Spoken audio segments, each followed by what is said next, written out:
First, I'm John Bachman. The first man diagnosed with Ebola here in the United States has died in a Dallas hospital. Thomas Duncan was admitted to Texas Health Presbyterian late last month after contracting Ebola in Liberia. Health officials around Dallas are still monitoring dozens of people who came in contact with him. If they have any Ebola symptoms, they could start showing up later this week.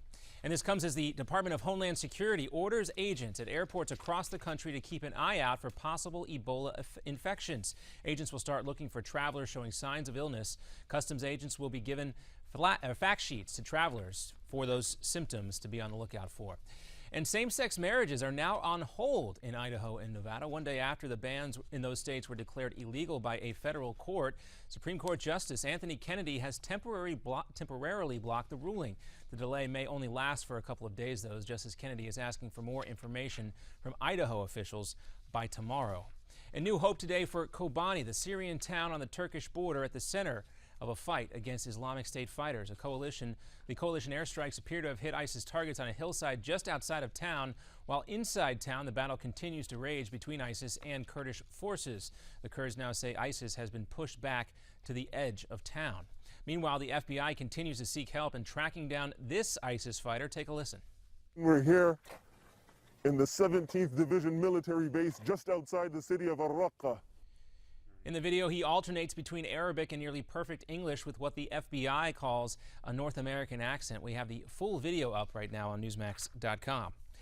And Minnesota Vikings star Adrian Peterson has just pleaded not guilty in a Texas courthouse. He faced a judge on felony child abuse charges earlier. He faces up to 2 years behind bars if convicted after apparently using a switch to beat his 4-year-old son. But Peterson says his parenting tactics do not constitute child abuse. His trial is likely to take place in December. And police in Hammond, Indiana are now facing a federal lawsuit after this incident last month. Please.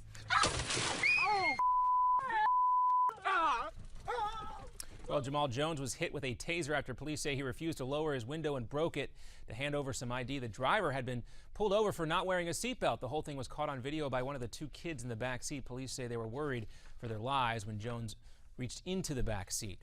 And check out this ride at the Vatican. Yes, this is Pope Francis waving a couple of kids in for a ride in the Pope-mobile around St. Peter's Square. Hard to beat that ride and that view. Pope Francis, never afraid to give a ride to folks there in St. Peter's Square, at least kids anyway. We'll have another Newsmax Now update coming up for you in about 30 minutes. I'm John Bachman. We'll now send it back to Ed Berliner for Midpoint.